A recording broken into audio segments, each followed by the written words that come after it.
Twin garbage collectors save abandoned baby without knowing he's a billionaire's son. What happens next is unbelievable.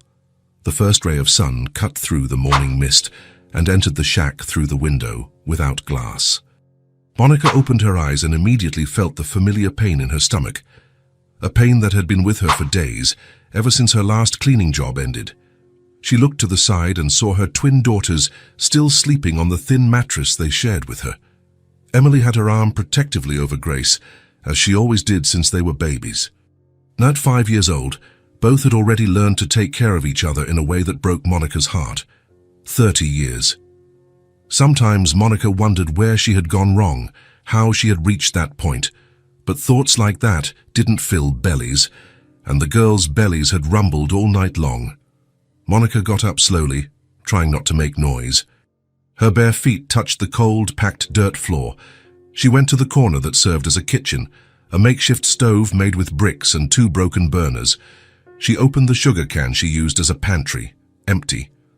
She opened the old refrigerator that made a deafening noise. Almost empty, only half a glass of sour milk and a 3-day-old piece of stale bread remained. There was nothing for breakfast. Monica leaned against the wall and closed her eyes for a moment. She knew that feeling, the mix of despair and determination that overcame her when she didn't know where the next meal would come from. But she had 2 daughters depending on her. She couldn't allow herself to give up. "Mom," Emily's sleepy voice brought her back to reality. Monica turned and saw her daughter sitting up on the mattress, rubbing her eyes. Emily always woke up first. She was 2 minutes older than Grace and seemed to carry the weight of that responsibility since she was born. "Good morning, love," Monica said, trying to sound normal. "I'm hungry," Emily said, touching her own stomach. Monica felt her chest tighten. "I know, little one." Grace began to stir, slowly waking up. She opened her little eyes and looked around as if she needed to remember where she was. "Good morning, sleepyhead," Emily said, gently poking her sister. "I'm hungry too," Grace murmured, still drowsy. Monica took a deep breath. She looked at her daughters and made a decision. "Girls, you'll have to go out early today." "Alone?" Emily asked, already knowing what it was about. "Alone. I'm going to look for work today. There's a lady who might need a cleaner." The girls exchanged glances. It wasn't the first time. In recent months, this routine had become common. Emily and Grace would go out to collect garbage while Monica looked for work. "Are we going to the market?" Grace asked. "Yes, you are, and remember the rules." Monica went to the makeshift cabinet made of wooden crates and took out 4 plastic bags, 2 for each girl, 1 for recyclables, 1 for food. "Do you remember what to look for?" Monica asked. "Cans, plastic bottles, paper," Emily said. "And food that's still good," Grace added. "That's right. And the most important thing. Watch out for sharp things," both said in unison. "Broken glass, sharp metal, needles," Emily enumerated. "Don't stick your hand in without looking first," Grace added. Monica smiled. Her 5-year-old daughters knew safety rules that no child their age should need to know. "Sad if someone asks anything. We're helping Mom," Emily said. "And don't accept anything from strangers," Grace said. "Very good. Now put on your least dirty clothes and don't forget your flip-flops." The girls got up and started getting ready. Emily helped Grace put on a blouse that was a little too big. Grace helped Emily comb her hair with her fingers. Monica grabbed a half-filled water bottle and gave it to Emily. "Share this, and don't stay in the sun too long." "We know, Mom," Emily said, putting the bottle in one of the bags. "What time do we come back?" Grace asked. "When the sun is high, around noon." Monica knelt down to her daughters. "Height. Take care of each other, okay?" "Emily, you're the oldest." "Only by 2 minutes," Grace protested. "But you're older," Monica said. "And Grace, you obey your sister." "Okay." Monica kissed both their foreheads. "Go with God, and be very careful." The girls left the shack when the sun was still low in the sky. Monica stood at the door watching them walk away down the dirt road, 2 small figures carrying bags almost their size. Emily held Grace's hand. "Where are we going first?" "To the market on Main Street. It's Monday. They always put out garbage early on Mondays."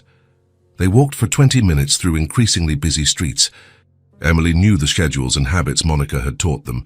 She knew which markets had more recyclables, which threw away still usable food. "Look." Grace pointed to several large bags leaning against the back wall of a supermarket. "There's a lot here." Emily quickly looked around. The street was empty. "Let's see what's inside." They approached the bags. Emily opened the first one and peered inside, being careful not to stick her hand in without looking. "There are some plastic bottles here," Emily said, "and some cans." Grace opened another bag. "There's food here, fruits that are just bruised." Emily examined the fruits Grace had found. "This apple is good, just bruised on one side." She carefully cut off the bruised part and gave the rest to Grace, who took a big bite. "It's sweet," Grace said, smiling. Emily picked another apple for herself and continued rummaging. She found 2 bananas that were only dark on the outside, some carrots that were still firm. "How lucky," Emily murmured, imitating what she always heard her mother say. Grace was separating plastic bottles into a bag. "How many bottles do we need to trade for money?" "Many. But every bottle helps." Emily found some empty soda cans. "These are worth more than the bottles." "Why?" "Because they're metal. Mr. John pays better for metal." They continued rummaging through the bags for a few more minutes. Grace found bread that was stale but still edible. Emily found a package of cookies within their expiration date. "Mom will be happy," Grace said. Emily was rummaging through a third bag when she suddenly stopped. "Grace, what is it? I hear a strange noise." Grace stopped separating the bottles and paid attention. For a few seconds, she only heard the sound of cars passing on the street in front. Then she heard it too, a soft, faint cry, almost like a kitten's meow, but different. "It's a baby," Grace whispered. Emily dropped the bag she was searching. "A baby? Where's—" The crying was coming from somewhere nearby, but they couldn't pinpoint exactly where. "Let's look," Emily said. They followed the sound, walking slowly around the area where the garbage bags were. The crying seemed to come from behind a pile of empty cardboard boxes leaning against the side wall of the market. "It's from there," Grace said, pointing. Emily approached the boxes carefully. "You have to be careful, there might be sharp things." But the crying was louder now, more urgent. Grace was the first to see. "Emily, there's a baby here!" Emily ran to where Grace was pointing and felt her heart pound. Among the cardboard boxes, half hidden as if someone had tried to protect it, was a newborn baby. A real baby. Very small, probably only a few days old. It was wrapped in an old, dirty blanket, crying softly as if it didn't have enough strength. Its skin was reddish, and it was visibly shivering from the cold. "My God," Emily whispered, kneeling beside the baby. "Is it really a baby?" Grace asked, her eyes wide. "Yes, it is. A little boy." Grace knelt on the other side. "So what is he here alone?" Emily quickly looked around. The street was still empty. Who had done that? Who was capable of abandoning a newborn in the trash? "Someone left him here," Emily said, feeling a rage she didn't know she had. "But why?" Grace had tears in her eyes. "I don't know. But we can't leave him here." The baby continued to cry, but weakly, as if giving up. Emily reached out her hands, hesitated for a second, remembering her mother's warnings about being careful, then picked him up with all the care in the world.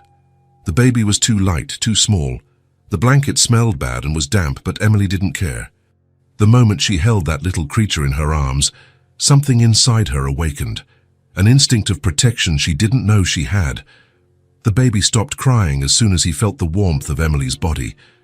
He opened his little eyes, small, dark, scared, and stared at her as if he knew he was now safe.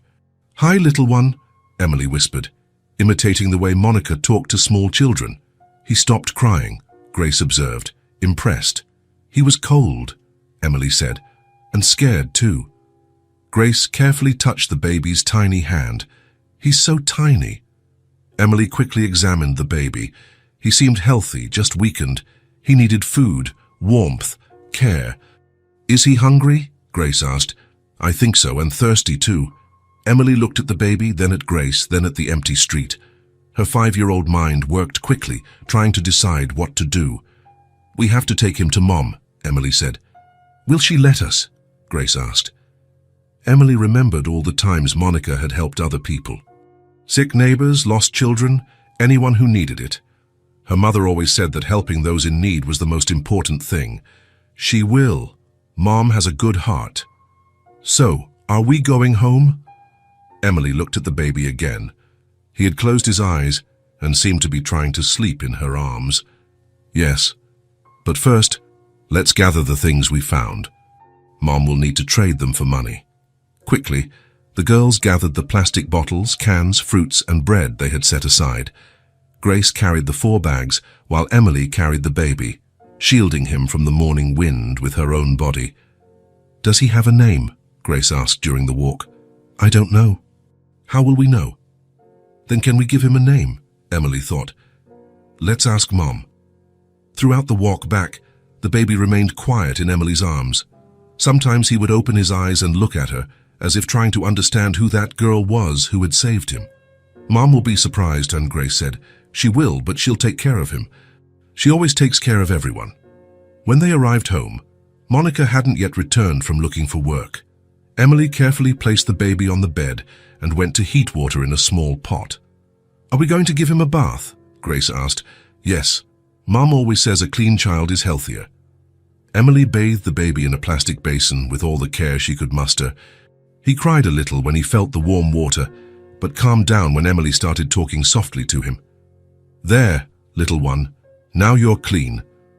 The baby was visibly better after the bath. His skin was no longer reddish, and he seemed more alert. Emily wrapped him in a clean towel and improvised a bed in a sturdy cardboard box they had kept, lining it with the softest cloths she found. When Monica arrived home 2 hours later, she found a scene that left her speechless. Emily and Grace sitting on the floor next to a box taking care of a newborn baby. Mom! Grace shouted, seeing Monica at the door. We found a baby! Monica dropped her bag and ran to them. What is this? Where did this baby come from? Someone left him in the trash, Emily explained. He was crying, alone. We couldn't leave him there. Monica knelt beside the box and looked at the baby, who was sleeping peacefully. He was clean, seemed well cared for. So did you give him a bath? Yes, we did, Emily said proudly. And he liked it. Monica felt a mix of emotions, surprise, concern, but mainly a maternal instinct she recognized. We can't leave him here, Monica said, picking up the baby. Why not? Grace asked. He has no one else. Monica looked at her daughters, then at the baby in her arms. They were right. That baby was alone in the world, abandoned like trash. If no one is looking for him, Grace said hopefully, can he be our brother? Monica looked away from her daughters, but continued holding the baby as if he were her own. That little creature had found its way to them in an unlikely way, but perhaps it wasn't a coincidence. In the midst of utter scarcity, love had found a way to grow, and Monica knew that no matter what happened, they would take care of that baby like real family, because sometimes the purest affection is born exactly where you least expect it. 3 days had passed since they found the baby. Monica looked at the last piece of bread left and divided it into 4 parts. 3 small ones for her and the girls, an even smaller one to soften in the baby's milk. Mom, aren't you going to eat? Emily asked, seeing that Monica only took a tiny slice. I already ate, Monica lied, giving the larger pieces to her daughters. Grace bit the bread slowly, making it last. What about him? She pointed to the baby sleeping in the box. He'll eat after he wakes up. Monica mashed the small piece of bread in the warm milk and put it in a small bowl. It wasn't much, but it would be enough for 2 more bottles. The baby was eating little at a time, but frequently. Emily approached the makeshift box. The baby slept peacefully, breathing softly. In the past few days, his skin color had improved. He wasn't so pale anymore. He's bigger, Emily observed. He is, Monica agreed. He's recovering. Grace knelt beside the box. Can I hold him? You can, but be careful. Grace lifted the baby with all the care a 5-year-old could manage. He opened his little eyes and stared at her without crying. Hi, little one. Did you sleep well? The baby made a soft gurgle, as if trying to answer. Grace smiled.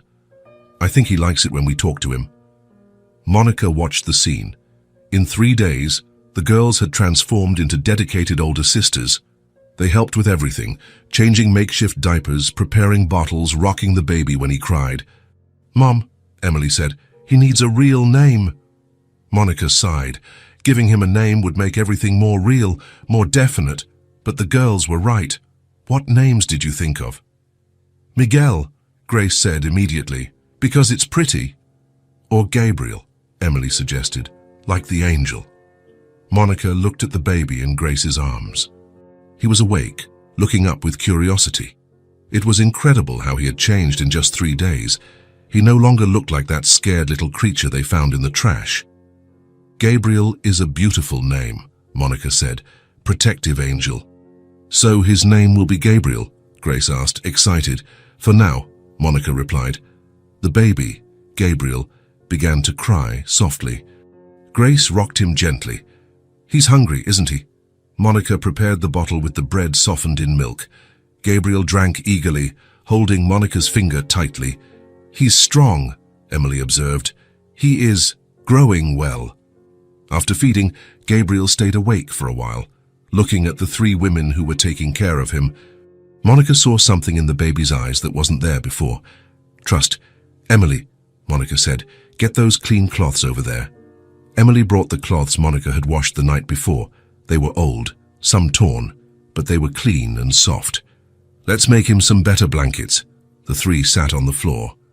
Monica taught the girls to fold the cloths in a way that would make them warmer and softer. "Like this," Monica showed, making a special fold. "It's like a little jacket," Emily tried to imitate. "Like this." "That's right. You're learning fast." Grace watched intently. "Can I try too?" "Of course." They spent the whole afternoon preparing improvised clothes and blankets for Gabriel. With each cloth folded and carefully arranged, the baby gained more comfort. "Ready," Monica said, placing one of the blankets over Gabriel. "Now he won't be cold anymore." The baby snuggled into the soft blanket and closed his eyes, sighing contentedly. "He liked it," Grace said, smiling. When night fell, Gabriel was restless. He cried softly, but nothing seemed to calm him. Bottle, clean diaper, cuddles, nothing worked. "What could be wrong with him?" Emily asked, worried. "Sometimes babies are like this," Monica explained. "They need a little more attention." Grace sat next to the box. "Can I sing to him?" "Yes, you can." Grace began to hum a song that Monica always sang to them when they were little. Her voice was sweet and low. "Sleep, sleep, my boy. Sleep, for night has come.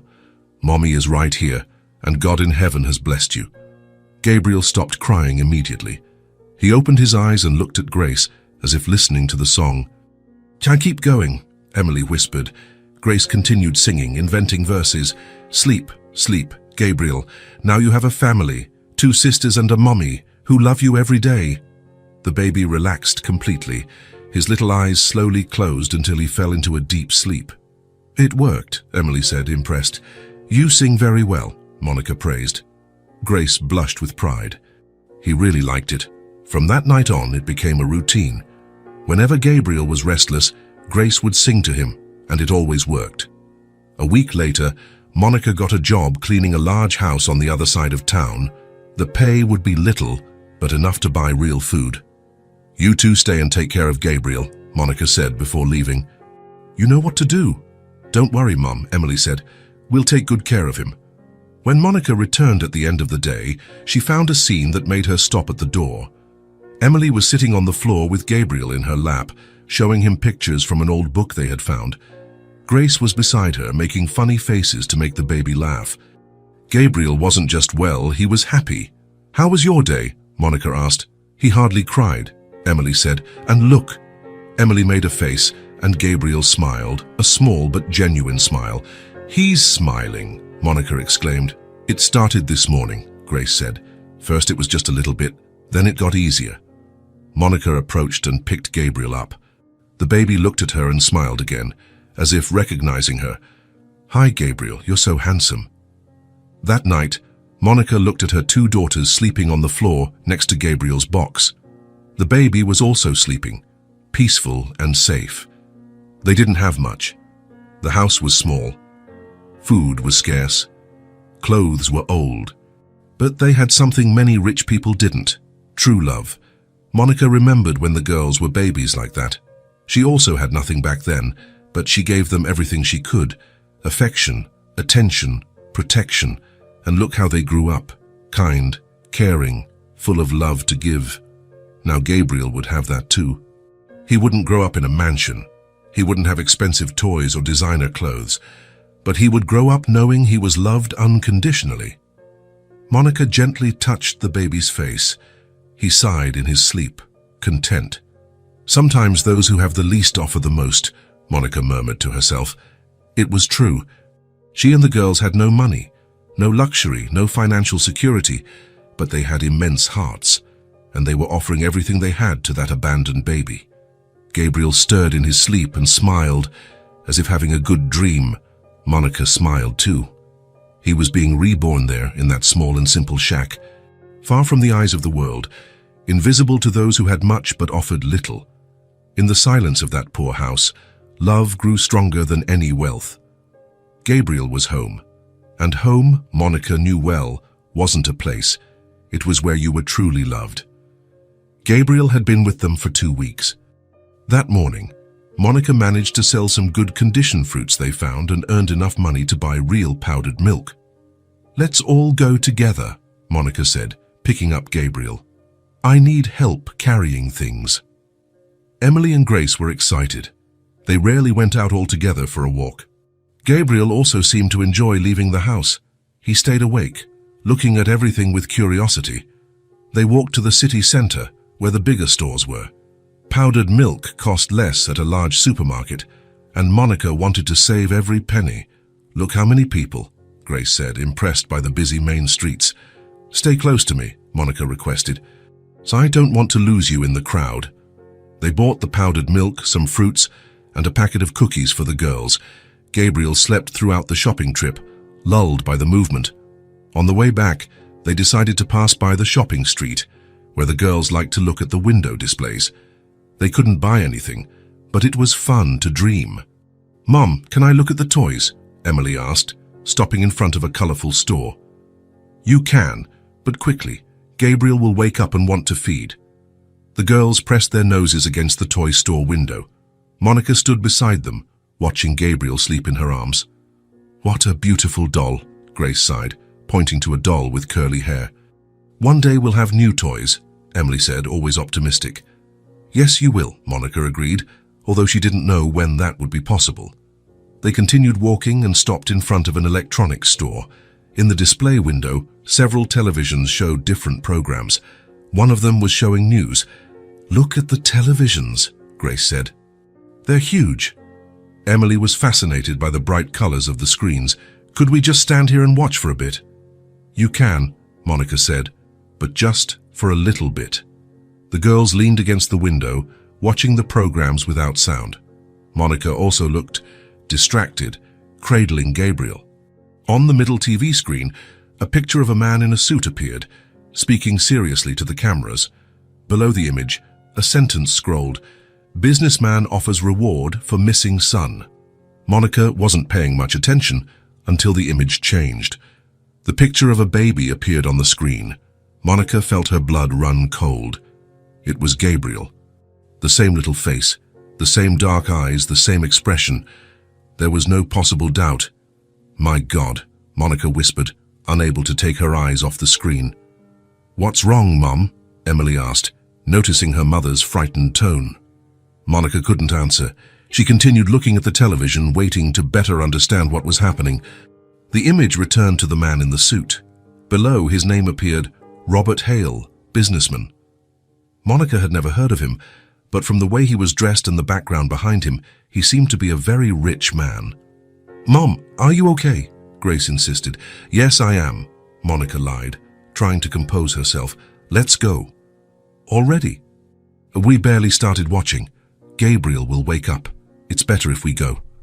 The girls obeyed, but Monica noticed that Emily looked at her suspiciously. The girl was smart and always noticed when something was wrong. Throughout the walk back, Monica remained silent.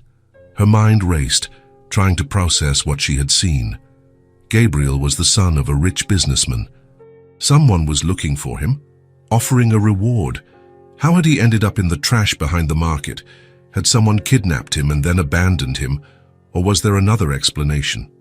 "Mom, you're very quiet," Emily observed when they got close to home. "I'm just tired." But Emily didn't believe her. When they entered the shack, she pulled Grace aside and whispered something in her sister's ear. Grace looked at Monica with concern. Monica put Gabriel in his box and prepared a bottle. The baby woke up right on time, as he always did. He smiled at Monica and stretched out his little arms. "Hi, Gabriel," Monica said, but her voice sounded different. The baby looked at her as if he sensed that something had changed. His dark eyes seemed to ask questions Monica didn't know how to answer. "Mom," Emily said, approaching, "did something happen when we were looking at the televisions?" Monica hesitated. The girls were young, but they deserved to know the truth. "Sit here," Monica said, pointing to the mattress. Emily and Grace sat beside their mother. Gabriel drank peacefully, oblivious to the conversation. "Did you see that man on TV?" "The one in the suit?" Grace asked. "That's him.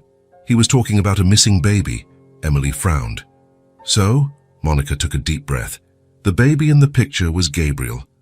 The silence that followed was heavy. Emily and Grace looked at Gabriel, then at Monica, trying to understand.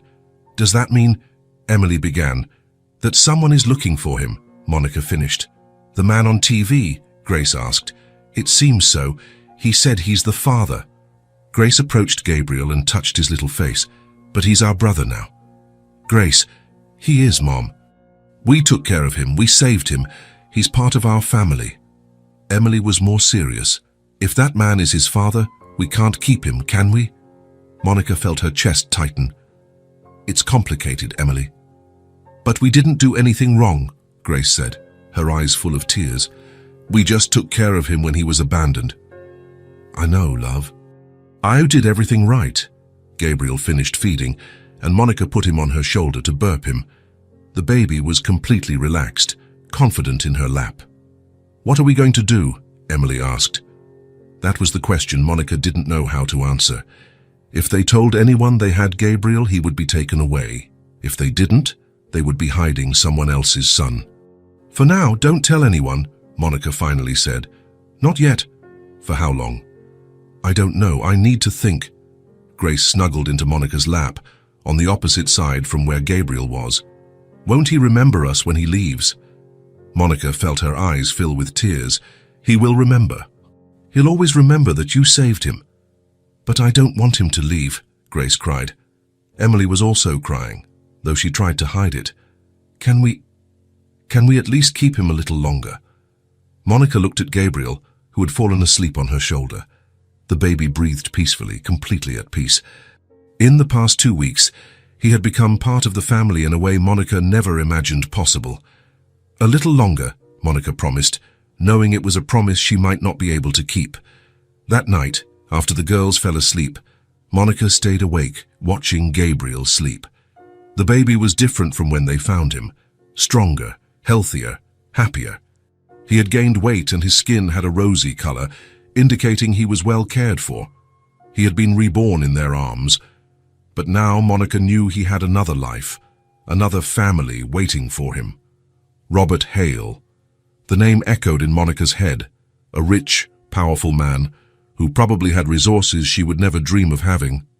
Gabriel could have a good life with him, education, comfort, opportunities. But would it be a life with love? Monica gently touched Gabriel's face. The baby sighed in his sleep and smiled, as he always did when he felt her affection. "What do I do, little one?" Monica whispered. "How do I let you go?" Gabriel didn't answer, just continued sleeping peacefully. But Monica knew the decision couldn't be postponed forever. At some point, she would have to choose between what she wanted and what was right. And that choice was beginning to weigh on her shoulders like an entire mountain. The weight of the choice settled, heavy and inevitable, in the heart of a mother who had learned to love a child who was never truly hers. Monica spent the entire night sleepless. She sat on the floor, watching Gabriel sleep peacefully in his box. The baby breathed softly, unaware that his life was about to change completely. In the early morning, she made her decision. When the sun rose, Monica gently woke the girls. "Emily, Grace, wake up." Both opened their eyes and immediately looked at Gabriel, as they always did upon waking. "Is he okay?" Grace asked, still sleepy. "He is. But we need to talk." Emily sat up in bed, more awake. "It's about yesterday, isn't it? About the man on TV?" Monica nodded. "It is." Grace also sat up, still confused. "What man?" "Gabriel's father," Emily explained. Grace's little face filled with fear. "Are we going to have to give him back?" Monica took a deep breath. "Yes, Grace, we are." "No!" Grace immediately began to cry. "He's our brother. We took care of him." "I know, love. But he has a family looking for him." "We are his family now," Grace insisted, tears streaming down her face. Emily was calmer, but Monica saw that she was also fighting back tears. "We don't have a choice, do we, Mum?" "We don't, Emily. It would be wrong to keep him knowing someone is looking for him." Grace threw herself into Monica's lap, sobbing. "But I love him. He's my little brother." Monica hugged her daughter, feeling her own heart break. "I know you love him. We all do. But sometimes loving means letting go." "I don't understand," Grace cried. "It means we want what's best for him, even if it's hard for us." Emily wiped her eyes with the back of her hand. "So when are we taking him? Today?" "Today?" Grace looked up, desperate. "But it's too soon." "It's not soon, Grace. In fact, it should have been sooner." Gabriel woke up to the sound of Grace's crying. He opened his little eyes and looked at the three of them as if sensing something was different. "Hi, Gabriel," Grace said, trying to stop crying. "Good morning, little brother." Gabriel smiled at her, that sweet smile that always melted Monica's heart. "Will he remember us?" Grace asked, picking Gabriel up. "I don't know," Monica answered honestly. "He's still very small." "But we'll remember him," Emily said, touching the baby's tiny hand, "and always." "Always," Grace agreed, kissing Gabriel's forehead. Monica prepared the last bottle for Gabriel. While he drank, she explained to the girls how it would be. "We're taking him to the police station. They'll call his father there." "And then?" Emily asked. "Then he goes home, and we'll never see him again." Monica didn't know how to answer. "Maybe not, Grace." Grace started crying again. Emily also couldn't hold back her tears. "Can I give him a bath one last time?" Grace asked. "Yes, you can." The girls bathed Gabriel with all the care in the world. They washed every little finger, every crease. Gabriel seemed to enjoy the extra attention. He laughed and played in the warm water. "You're a very special baby," Emily said, rinsing his hair. "Don't forget us, okay?" Gabriel splashed his little hands in the water, splashing the girls. They laughed, even with their eyes red from crying so much. Monica separated the cleanest clothes they had. For Gabriel, she chose the best condition little shirt and the newest diaper. For them, the clothes they only wore on special occasions. "So why do we have to get dressed up?" Grace asked. "Because we're going to meet important people," Monica explained. "And because I want them to see that you are polite and well cared for, girls." Emily understood. "So they don't think bad of us." "Exactly." They dressed Gabriel with affection. He was beautiful, clean, with rosy and healthy skin. Anyone who looked at him would see that he had been very well cared for. "Ready," Monica said, picking up Gabriel. "Let's go." "Wait," Grace said. "Can I give him a goodbye kiss?" "You can." Grace kissed Gabriel's forehead. "I love you, little brother. You were the best gift we ever received." Emily also kissed the baby. "Be happy, Gabriel. And grow strong." Monica felt her eyes fill with tears, but she controlled herself. She needed to be strong for the girls. They left the house in silence. The walk to the police station seemed both eternal and too fast. Gabriel slept for almost the entire journey, waking only when they arrived at the building's door. "It's here," Monica said, looking at the large, intimidating building. "I'm scared," Grace whispered. "You don't need to be scared. We didn't do anything wrong." They entered the police station. The reception was large, with several people waiting. Monica approached the counter.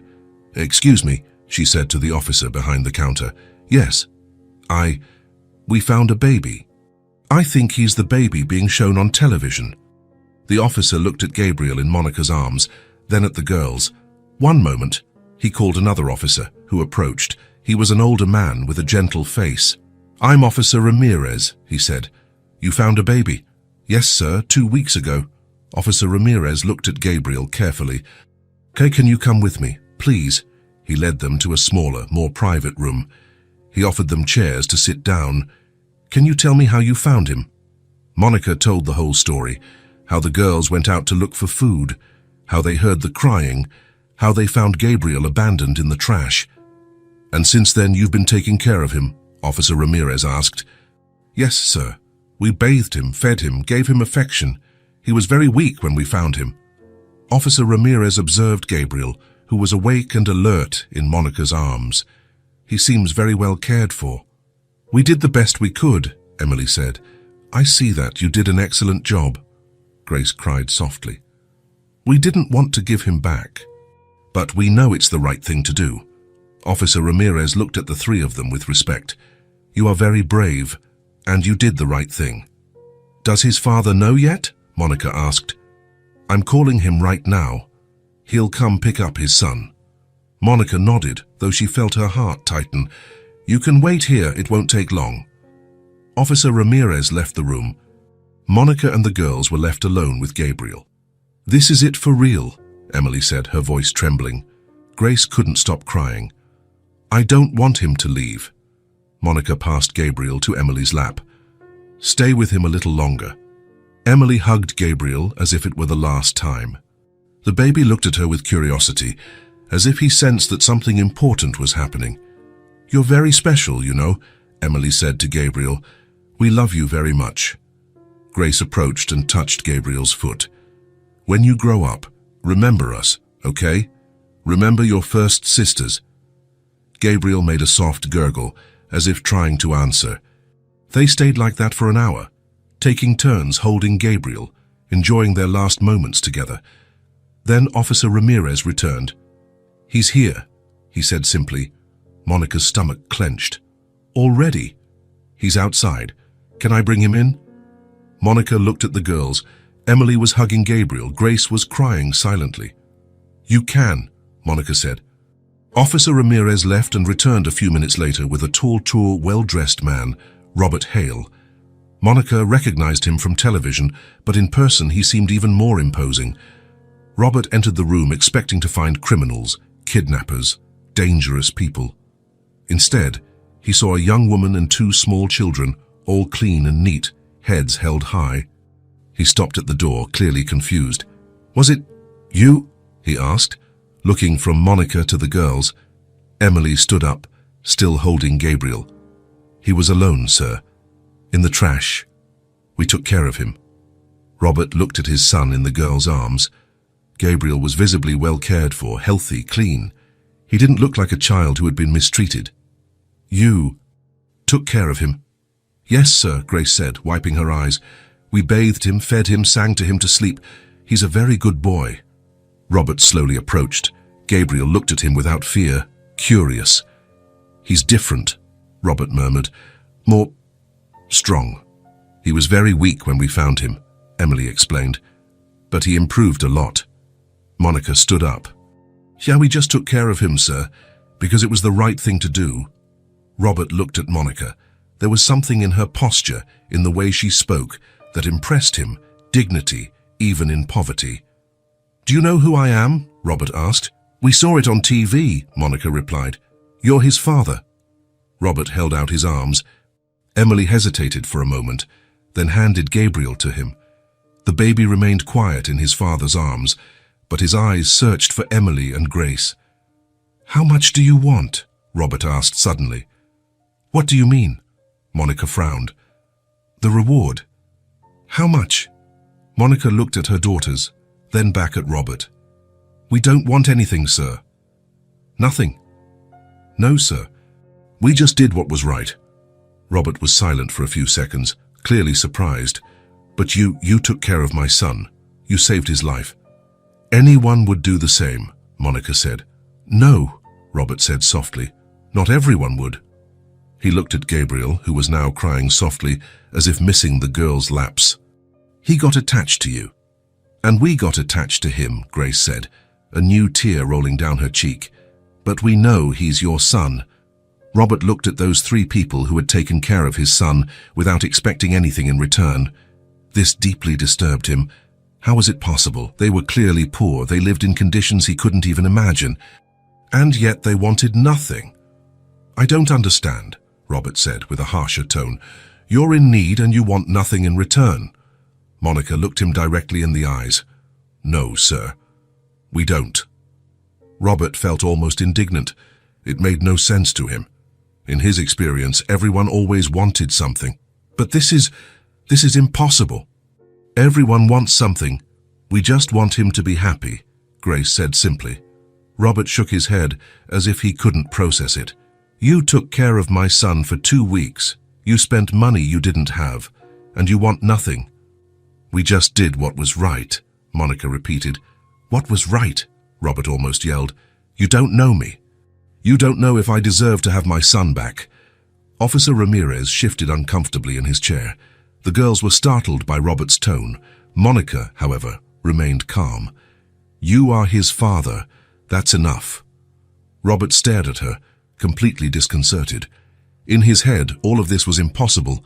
Gabriel cried louder now. Emily cautiously approached. "Can I calm him down? He likes it when we sing." Robert hesitated, still annoyed, but eventually nodded. Emily began to hum softly the same song Grace always sang. Gabriel immediately calmed down, looking at her with complete trust. Robert observed the scene and felt something strange in his chest, a mixture of confusion, anger, and something he couldn't identify. "You," he began, but his voice failed. Monica stood up. "We're going, sir. Gabriel is safe now. That's all that matters." "Wait," Robert said, still trying to understand. "I've never seen people like you." "We're ordinary people," Monica said. "We just did what anyone would do." "No," Robert exploded. "Not anyone would. Most people would want something." Monica looked at him with an expression Robert couldn't decipher. It wasn't fear, it wasn't anger. It was something like pity. "Perhaps you know the wrong kind of people," Monica said softly. And for the first time in his life, Robert Hale, a man who thought he knew the whole world, was completely speechless. Robert arrived at the mansion in silence. The driver tried to talk during the ride, but he didn't respond. He was absorbed, holding Gabriel in his lap, reliving every moment at the police station. The house was immense and empty as always. 30 rooms, 10 bathrooms, a pool no one used. Gabriel seemed frightened by the size of the rooms and began to cry. "Oh, sure, it's okay," Robert murmured, but his voice sounded strange even to himself. Gabriel wouldn't calm down. He cried as if he missed something, or someone. Robert tried to rock the baby, as he had seen Emily do, but Gabriel kept crying. He tried to talk to him as Monica did, but nothing worked. "What do you want?" Robert asked, starting to get desperate.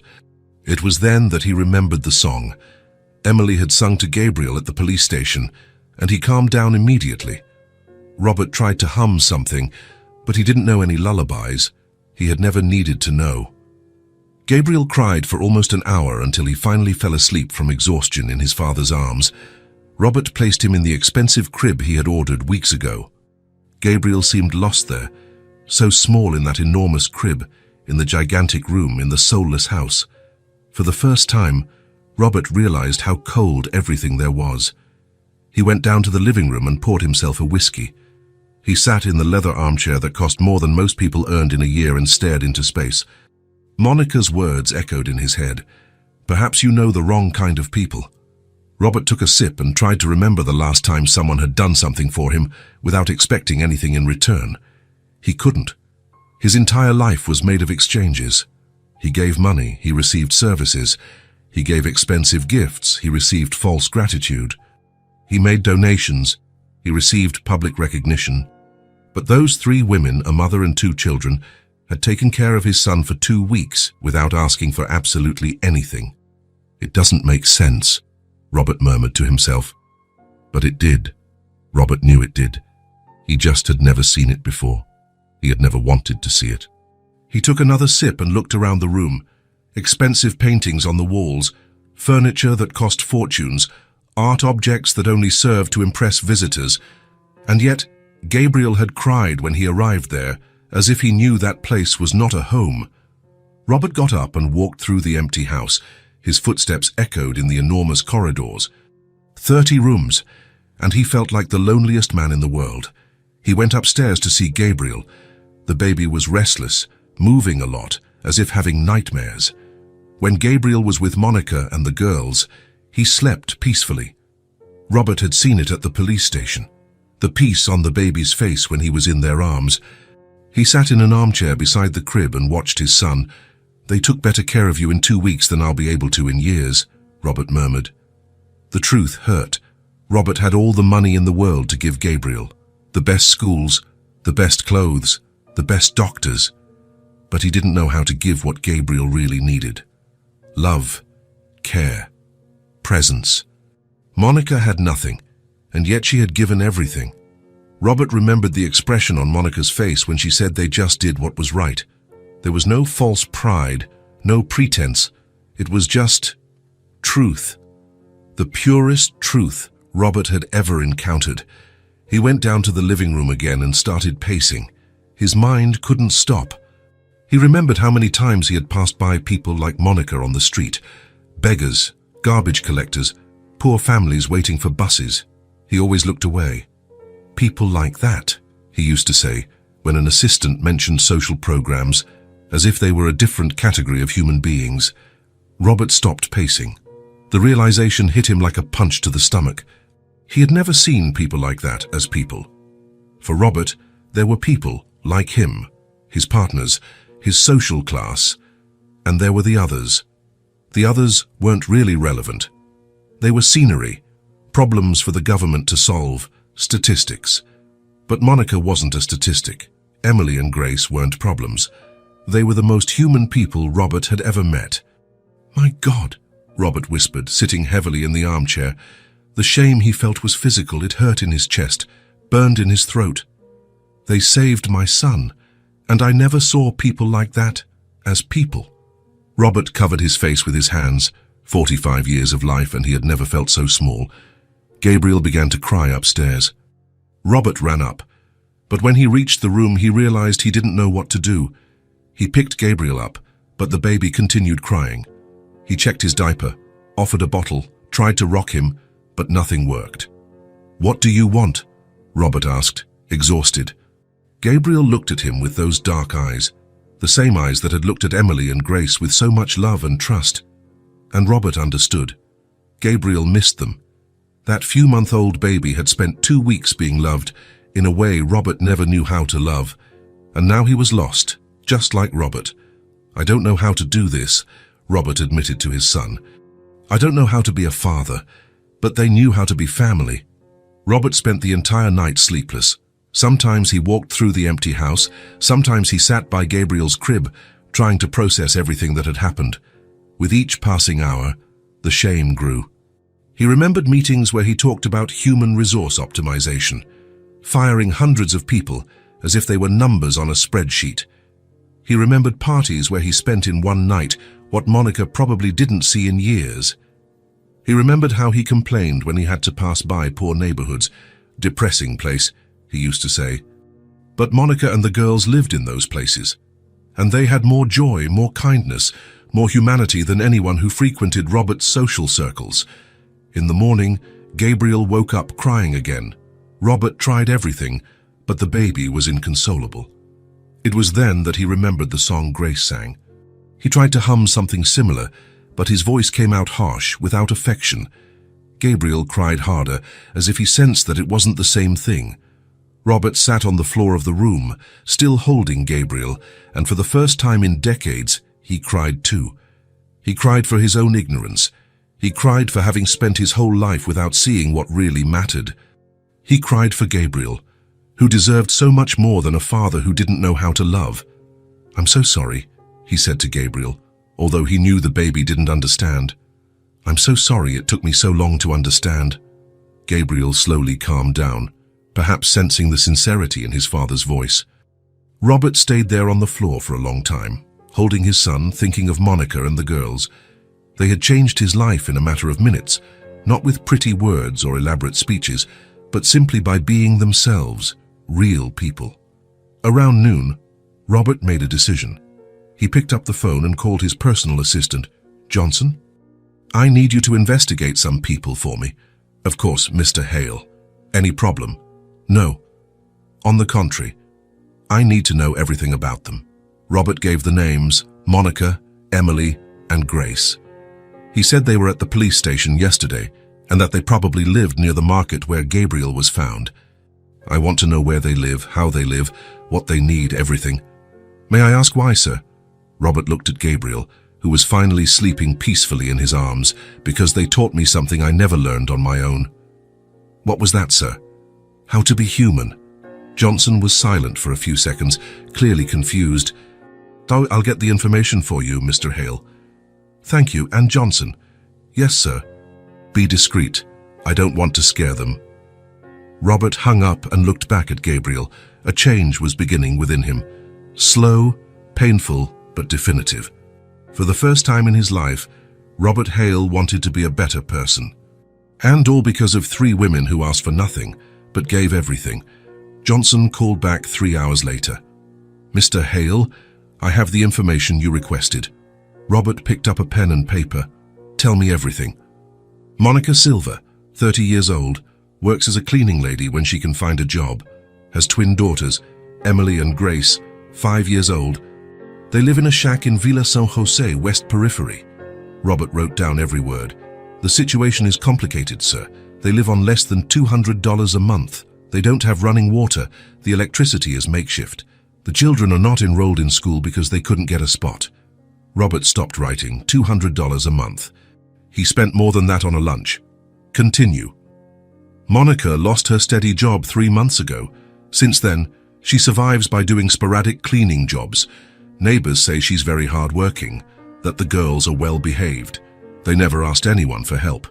"Of course they didn't ask," Robert murmured. "Sir, nothing. Anything else?" "Just that." "Well, it's impressive how they manage to live on so little and still seem dignified, you know. The neighbors speak very highly of them." Robert ended the call and stared at his notes. $200 a month. No running water. No school for the girls. And yet they had shared that misery with Gabriel without thinking twice. Robert looked around his office. A desk that cost $50,000. A painting that cost more than Monica would earn in 5 years. And he complained when his coffee was cold. Gabriel woke up and started crying again. This time, Robert didn't try to calm him with music or rocking. He simply held his son to his chest and said, "I promise I'll learn. I promise I'll be better. For you and for them."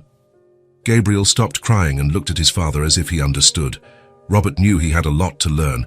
About being a father, about being human, about what truly mattered in life. But for the first time, he was willing to learn. The change had begun.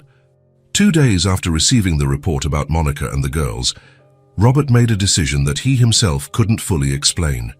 He exchanged his expensive suit for simpler clothes. He left his driver at home, dismissed the security guards, and drove himself to the city's West Periphery. He had never been to that part of town. The streets grew narrower, the houses simpler, until he reached a place that could barely be called a street. It was a cluster of shacks, one clinging to the next, without urban planning. Children played in the dirt road, women hung laundry on makeshift lines. Robert stopped the car and got out. Some people looked with curiosity at the well-dressed man who had appeared there. "So excuse me," he said to an old woman carrying a basin of clothes. "Do you know where Monica Silver lives?" The woman looked at him suspiciously. "Why do you want to know?" "She helped me with something. I want to thank her." The woman pointed to a shack at the end of the street. "It's there. But be careful, she doesn't like strange men visiting." Robert thanked her and walked to the shack. It was even smaller than he imagined after reading the report. Much smaller. The entire house couldn't have been more than 15 square meters. The walls were old wood. The roof had some broken tiles. A curtain served as a door. Robert took a deep breath and knocked on the wood that served as a door frame. "Who is it?" a child's voice shouted from inside. "Emily. Grace? It's me. Robert." Gabriel's father. He heard whispers and footsteps. The curtain slowly moved aside, and Emily appeared, looking at him with surprise and a little fear. "What are you doing here, sir?" "Can I come in?" "I need to talk to you." Emily hesitated, looked back, then opened the curtain wider. "Mom's not here. She went out to look for work." Robert entered the shack and felt as if he had been punched in the stomach. The entire space was smaller than his suite's bathroom. There was no furniture except a mattress on the floor and a small table made of wooden crates. The floor was packed dirt. The walls had holes covered with cardboard pieces. In the corner, a two-burner stove precariously balanced on bricks. Beside it, an old refrigerator that made a deafening noise. On the makeshift clothes line, 3 clothes drying, all patched, all visibly worn for years. Grace was sitting on the mattress, holding a rag doll that looked like it had been hand-stitched with scraps. "Where's your mother?" Robert asked, still trying to process what he was seeing. "She left early to look for work," Emily replied. "Said she wouldn't be back until afternoon." Robert looked around again. Here Gabriel had been cared for. In that space that barely fit 3 people, they had made room for one more. "Did you live here when you took care of Gabriel?" "Yes, sir," Grace said timidly. "Where did he sleep?" Emily pointed to a specific corner. "Mom made a little bed with a cardboard box right there. She lined it with the softest cloths we had." Robert looked at the corner and tried to imagine Gabriel sleeping there, in a cardboard box, on the dirt floor, being more loved than he ever was in the mansion. "Why did you do that?" Robert asked, more to himself than to the girls. "Do what?" Emily asked. "Take care of him." "You didn't have space and you didn't have extra money. Why did you take care of Gabriel?" Grace dropped the doll and looked at Robert as if the question were strange. "Because he needed it. That's it." "What do you mean, that's it?" Emily frowned. "He was a baby, alone. Abandoned. So of course we were going to take care of him." Robert sat heavily on the only stool in the shack. His legs were trembling. The weight of his own privilege was crushing him. "You shared your food with him?" "Uh-huh," Grace said, as if it were the most natural thing in the world. "Babies need to eat." "But you already had so little." "So what?" Emily shrugged. "We always manage." Robert covered his face with his hands. Here, in that 15-square-meter shack, he had found more generosity than in his entire life of luxury. "Sir, are you okay?" Grace asked, concerned. Robert looked at the 2 girls. Emily, at 5 years old, spoke with the maturity of an adult. Grace, also 5 years old, worried about a rich man who had appeared at her house. They had more wisdom and kindness than he had managed to accumulate in 45 years. He heard footsteps outside. The curtain moved aside, and Monica entered, stopping immediately when she saw Robert sitting on the stool. "Mr. Hale," her voice came out startled. "What? How did you get here?" Monica quickly closed the curtain and stood near the entrance, clearly uncomfortable. "I came because you didn't ask for anything," Robert said, slowly getting up. "And because of that, you deserve everything." Monica looked at him suspiciously. "I don't understand." Robert looked around the shack again. The clothes line with 3 patched clothes. The packed dirt floor. The makeshift stove that looked like it would collapse at any moment. And he realized that there was more dignity there than in his entire mansion. "I came here to see how you live," Robert said. "And now I understand even more what you did for Gabriel." Monica crossed her arms, I'm still suspicious. "We just took care of him." "We didn't do anything extraordinary." "You did everything," Robert said. "You gave love, time, space, food, things you didn't have to spare. Anyone would do the same." "No, Monica, not everyone would." Robert walked to the small window and looked outside. Other similar houses, other families struggling to survive. "How many people pass by here every day?" Robert asked. "Many. Why? How many stop to help when they see someone in need?" Monica didn't answer immediately. Emily and Grace also remained quiet. "Few," Monica finally admitted. "You are different. And that made me realize how wrong I've been my whole life." Robert turned to Monica. "Ois, I came here to make you an offer." "What kind of offer?" Monica grew even more tense. Robert took a deep breath. I went home after the police station and couldn't stop thinking about you, about how you took care of Gabriel, about how you asked for nothing. And I realized that you deserve much more than you have." Monica shook her head. "We don't want charity, Mr. Hale." "It's not charity," Robert said firmly. "It's justice." Robert took some papers from his pocket. Monica looked suspiciously. "You returned my most precious possession," Robert said, "and you asked for nothing in return. This isn't charity, Monica, it's justice." "What are these papers?" "Deed to a house. Simple but safe. 3 bedrooms, bathroom, kitchen, in a neighborhood with a good public school." Monica's eyes widened. "Mr. Hale, Let me finish," Robert asked. "There's more." He took out other documents. Enrollment for the girls in a private school near the new house, all paid for. Health insurance for the 3 of you. And a bank account with enough money for you to live with dignity. Monica turned pale. "I can't accept this." "Why not?" Because it's too much. We didn't do anything to deserve all this." "Didn't do anything." Robert looked at Emily and Grace, then back at Monica. "You saved my son. You showed me what it means to be truly human." Monica shook her head, tears in her eyes. "But this is a lot of money. A lot. For me, it's a fraction of what I spend on useless things every month," Robert said honestly. "For you, it's a chance at a better life." Grace approached Monica. "Mum, is he serious?" Monica looked at her daughter, then at Emily, then at Robert. "Mr. Hale, I've always managed on my own. I've always taken care of the girls without asking for anyone's help." "I know. And that's exactly why you deserve this." Monica covered her face with her hands and began to cry. They weren't tears of sadness, but of relief, of hope, of deep gratitude. Emily hugged her mother. "Don't cry, Mom." "I'm not crying from sadness," Monica said, trying to control herself. "I'm crying because I never thought something like this could happen to us." Robert approached and held out the papers to Monica. "Do you accept?" Monica looked at the documents, then at her daughters. Emily and Grace watched her with hope in their eyes. "For them," Monica finally said, taking the papers. "For them, I accept." Robert smiled for the first time in days. "They deserve to have a future, Monica, and you deserve to have peace." Monica hugged her daughters, all crying together. Robert watched the scene and felt something he had never felt before, the satisfaction of doing the right thing, of recognizing the value of those who were never seen, of giving to those who gave everything without expecting anything. "When can we see the house?" Emily asked, still hugging her mother. "Right now, if you want," Robert replied. Grace jumped for joy. "Really? Really?" Monica wiped her eyes and looked at Robert with an expression he would never forget. Pure gratitude, without falseness, without self-interest, without pretense.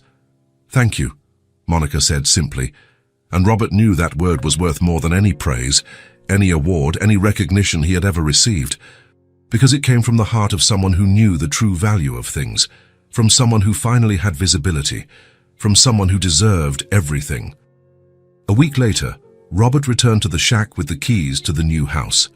Monica, Emily, and Grace were waiting for him at the door, dressed in their best clothes. "Ready to see your new home?" Robert asked, smiling. "Very ready," Grace shouted, jumping with excitement. Emily was more composed, but her eyes shone with anticipation. Monica still seemed to not believe it was real. Robert's car arrived a few minutes later. It was a simple model, not the limousine he normally used. He didn't want to draw unnecessary attention. During the ride, Grace pressed her nose against the window, pointing at everything she saw. "Look, Mom, look what a big street, and look how many trees." Emily was also impressed but tried to seem more mature. "It's far from here, isn't it?" "About 20 minutes, Robert replied, "but there's a direct bus. And a school nearby." Monica remained quiet for almost the entire trip, just observing the streets becoming more organized, the houses larger, the neighborhoods better maintained. "Mr. Hale," she finally said, "I still can't believe this is happening." "You can believe it. You deserve this and much more." When they arrived at the street of the new house, Grace was the first to get out of the car. It was a quiet street, with small but well-maintained houses, clean sidewalks, and trees lining them. "Is this it?" Emily asked, looking around.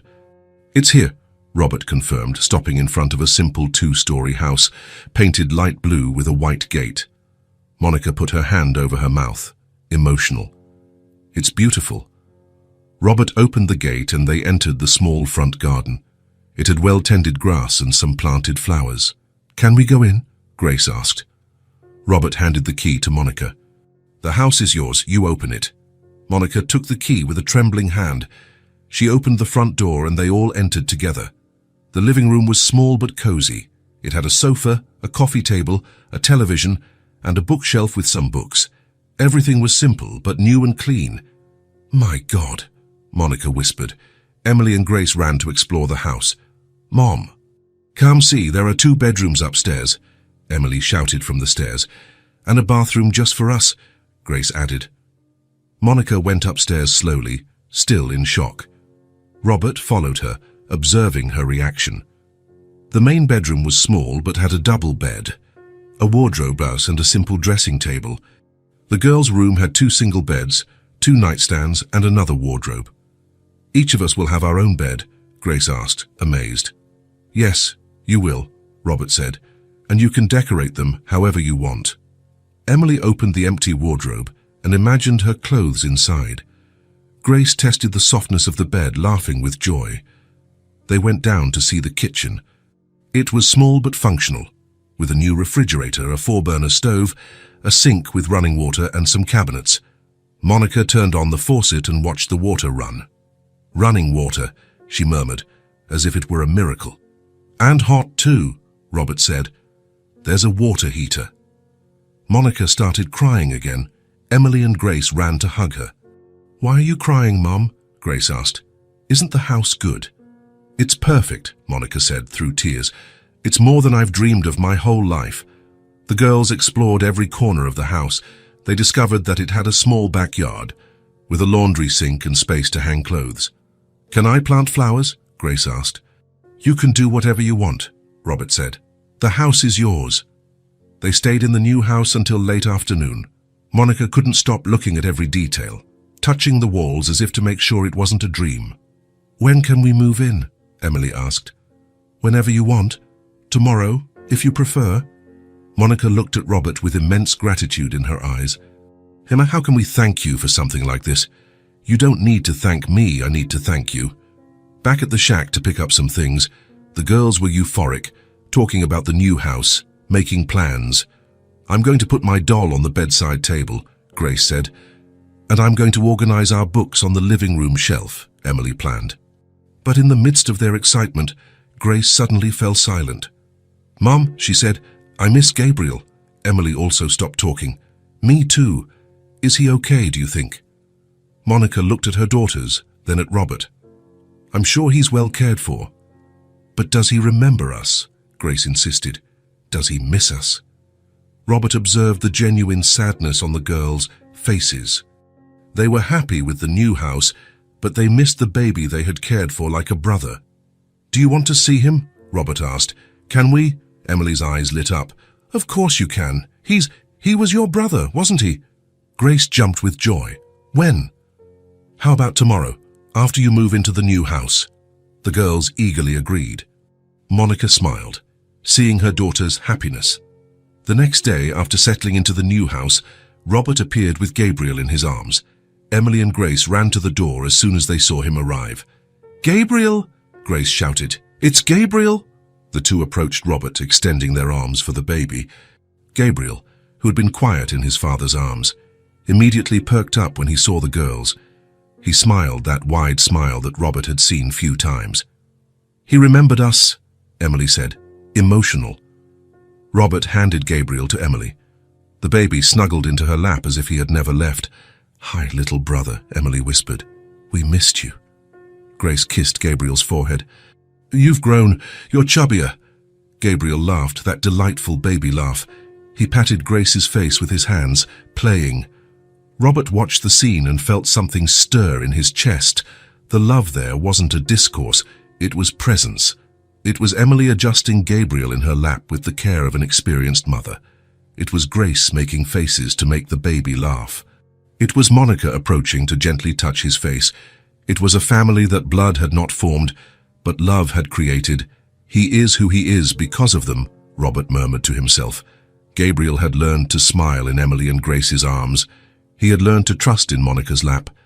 He was a happy baby because he had been loved unconditionally in the first days of his life. "So can I hold him for a bit?" Grace asked. Emily passed Gabriel to her sister. The baby remained content, looking from one to the other as if recognizing every detail of their faces. "He's smarter," Grace observed. "Look how he pays attention to everything." Monica sat beside the girls on the new sofa. Gabriel stretched his little arms out to her, asking to be held.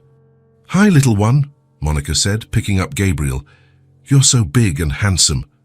Gabriel snuggled into Monica's lap and closed his eyes, completely relaxing. Robert stood watching, moved by the scene. "He fell asleep," Emily whispered. "He sleeps better with you than with me," Robert admitted. "Why?" Grace asked. "Because you know how to love in a way I'm still learning." The girls stayed with Gabriel for 2 hours. They played with him, sang the songs he liked, and made him laugh many times. When it was time for Robert to take Gabriel away, the baby cried a little as he left Emily's arms. "Can I bring him to visit you more often?" Robert asked. "Please," the girls said in unison. "Whenever you want," Monica said. "He'll always be welcome here." Robert put Gabriel in his stroller and prepared to leave. But first, he looked at Monica. "Thank you," he said simply. "For what?" "For everything. I'm sorry I never saw you before. You taught me more than anyone in my life." Monica smiled. "We didn't teach you anything. We were just ourselves." "And that was everything," Robert said. The next day, Robert returned to the new house, this time without Gabriel, but with a folder of documents. "What is this?" Monica asked cautiously. "One more thing I want to do for you." Robert opened the folder and took out some papers. "I opened a bank account in Emily and Grace's names." "An account?" Emily frowned. "It's an educational and security fund," Robert explained. "Money that will be saved for when you grow up, for college, to start your lives, for whatever you need." Monica's eyes widened. "Mr. Hale, this is my..." "Necessary," Robert interrupted. "I want them to have a future. Because they deserve it, and because they saved me too." "How so?" Emily asked. Robert knelt down to the girl's height. "You taught me how to be a better person. You showed me what truly matters in life. You saved me from continuing to be someone I didn't like." Grace touched Robert's face. "You are a good person. Now I am. Because of you." Robert handed the papers to Monica.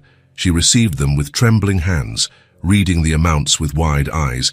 "This is a lot of money." "It's their future," Robert said. "I want them to study, to have opportunities, to be whatever they want to be."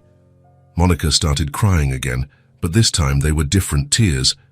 They weren't tears of gratitude. They weren't tears of relief. They were tears of hope. For the first time in her life, Monica felt the weight of hope, the weight of knowing that her daughters would have chances she never had, that they could dream big, study, choose their paths. "Thank you," Monica said, hugging Robert. "So I thank you for seeing their worth." "Thank you for teaching me to see," Robert replied. Emily and Grace joined the hug, and there, in the simple living room of the new house, 4 people whom destiny had brought together sealed a friendship that would last forever. A friendship based on what truly matters: love, gratitude, and the certainty that everyone deserves to be seen and valued, especially those who never asked for anything, but gave everything. 7 months later, on a Monday morning, Monica woke up with a feeling she had never experienced before: true peace. She got out of her comfortable bed, in the room that was just hers, and went to the window. Outside, the street was waking up as it did every day. Neighbors leaving for work, children walking to school, a world that finally included them as part of it. "Girls, time to get up," she called, going up to their room. Emily was already awake, carefully making her bed. Grace was still sleepy but got up without complaining, stretching with a smile on her face. "Girls, time to get up," she called, going up to their room. Emily was already awake, carefully making her bed. Grace was still sleepy but got up without complaining, stretching with a smile on her face. Today is presentation day for the project, Emily said, combing her own hair with a brush that was just hers. And I'm going to show the drawing I made of our family, Grace said proudly. Monica smiled. Her daughters talked about school as if they had always belonged to that world. As if studying were the most natural thing in the universe, they went down for breakfast. The table was set with simple but abundant things: fresh bread, milk, fruit, butter, jelly. It wasn't luxury, but it was plenty compared to what they had before. "Mom, the teacher said I can participate in the math Olympiad," Emily said, spreading jelly on her bread. "How wonderful. You were always good with numbers." "And my teacher said my drawings are very beautiful," Grace added. "She said I have talent." Monica felt her chest swell with pride. Her daughters were discovering talents they never had a chance to show before. As the girls finished getting ready, Monica observed every detail of the morning. Emily putting on her navy blue private school uniform, the new, well-pressed fabric. Grace braiding her hair into two perfect pigtails, looking in the bathroom mirror that was just theirs. "Ready?" Monica asked. Both came down, Emily with her organized backpack, her neat notebooks. Grace with the new pencil case Robert had brought the week before. "You look beautiful," Monica said, adjusting the collar of Emily's shirt. "Do we look like normal girls now?" Grace asked. "You always were normal girls. Now everyone else can see that too." They left the house, walking along the clean sidewalk. The school was a 15-minute walk, a safe route Monica made sure to accompany every day. During the walk, the girls talked about classes, friends, school projects. Monica listened in silence, marveling at how quickly they adapted to that new world. Sarah asked if she could come play at our house on Saturday. Grace said, "Of course she can. You can do your homework together." "And John said he wants to see our books," Emily said. "I told him we have many that Mr. Robert brought." They arrived at the school gate.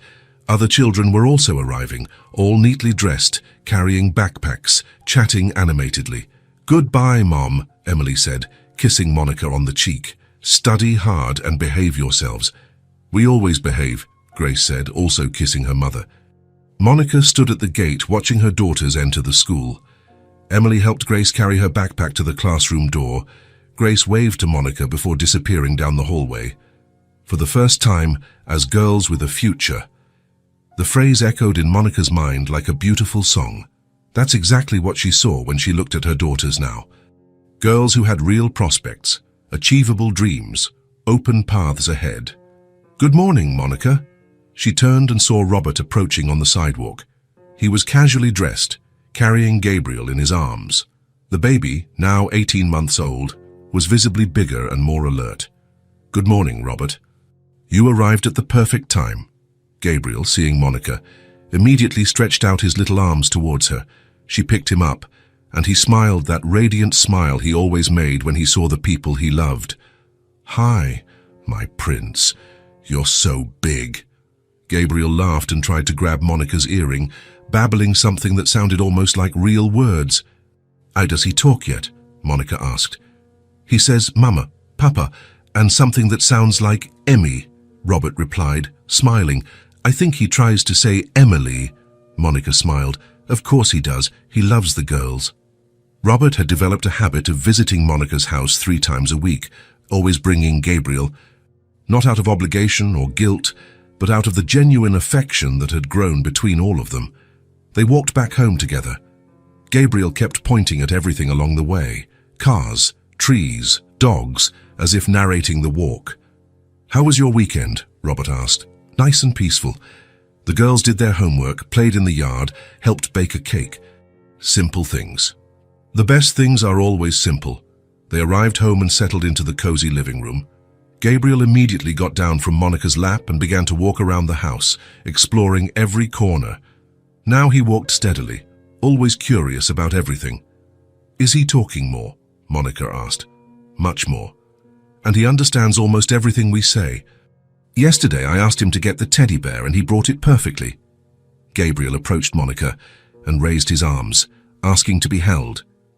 She picked him up and he snuggled in, as if he were home. "He's always calmer here," Robert observed. "Because here he knows he's loved unconditionally." Robert watched Gabriel in Monica's lap. "You know, I was thinking." "About what?" "About how different his life would have been if you hadn't found him that day." Monica looked at Gabriel, who had fallen asleep in her arms. "He would have been cared for differently. God always finds a way, but not the way you cared for him, with so much love." In the afternoon, when Emily and Grace returned from school, they found Robert and Gabriel waiting in the living room. The girls ran to hug their little brother. "Gabriel!" Grace shouted. "You came to wait for us!" Gabriel woke up right away and laughed with joy when he saw the girls. He stretched out his arms for Emily, who picked him up. "Hi, little brother. How was your day?" Gabriel babbled excitedly, as if telling everything he had done. "He's grown again," Emily observed. "Every week he's bigger." "And smarter," Grace added, making faces to make Gabriel laugh. The girls played with Gabriel until dinner time. Robert watched, always impressed by their infinite patience and natural affection. Gabriel would knock over toys. They would pick them up smiling. Gabriel would pull their hair. They would laugh and keep playing. Gabriel would get fussy. They would invent songs to calm him down. "True bonds don't need blood," Robert murmured to Monica as they watched the three children on the living room floor. "They just need care," Monica smiled. "That's right. We choose who our family is by heart. And I chose you forever." When it was time for Robert to take Gabriel away, the baby cried a little, but Emily sang softly to him and Gabriel calmed down, resting his head on his father's shoulder. "See you Wednesday," Emily promised, kissing her brother's forehead. "We'll be waiting," Grace said. Robert said goodbye and left with Gabriel. The girls waved from the window until the car disappeared around the corner. That night, after the girls went to sleep, Monica stayed in the living room organizing things and thinking about how her life had completely changed. 8 months ago, she woke up worried about what to eat the next day. Now she worried if the girls were happy at school. 8 months ago, the girls scavenged for survival. Now they did homework and participated in math Olympiads. 8 months ago, Monica couldn't imagine a different future. Now she saw Emily wanting to be a doctor, and Grace dreaming of being a teacher. The change had been profound, yet silent, gradual, yet complete. Robert continued to visit regularly. Gabriel grew up knowing 2 homes: the mansion where he lived and the simple house where he was loved without limits. Emily and Grace became excellent students. Emily discovered an impressive talent for science. Grace revealed a unique creativity for arts. Both grew up knowing they could dream as high as they wanted. Monica returned to study in the evening. She wanted a better profession, not out of necessity but for personal growth. Robert's transformation was perhaps the most beautiful of all. He learned that loving is a daily choice, not just a feeling. He learned that the most important things in life are priceless. 1 year after the encounter at the police station, they celebrated Gabriel's 2nd birthday at Monica's house. A simple party, in the small backyard, with homemade cake and decorations made by the girls. Gabriel spoke his first complete sentences that day. "Want sister," he said, extending his arms to Emily. Then he looked at Grace and said, "Love grandma," so confusing Monica with a loving grandmother. Everyone laughed and cried at the same time. Robert recorded every moment, knowing that those memories were more precious than any treasure. Years passed. Gabriel grew up dividing his time between 2 families who loved him. Emily graduated from medical school, always remembering that she wanted to take care of abandoned children. Grace became a teacher, dedicating her life to teaching underprivileged children. Monica finished her social work degree and began working with vulnerable families. Robert completely changed his way of doing business, creating social projects and always treating employees with dignity. But the most beautiful thing about this whole story was not the individual achievements. It was the continuity. Every Sunday, they gathered at Monica's house for lunch together. Gabriel, now a teenager, considered those meetings the most important time of the week. Emily and Grace, now adults, continued to be the most affectionate sisters he could have. Monica continued to be an example of unconditional love for everyone. Robert continued to learn every day how to be a better person. The good had been done with truth, and it continued to be done silently every day. Because some stories don't need a spectacular ending. The true beauty lies in the silent continuity, in the constancy of love, in the certainty that somewhere in the world, good people continue to take care of each other, simply because it's the right thing to do and because it's worth it, forever. If this story touched your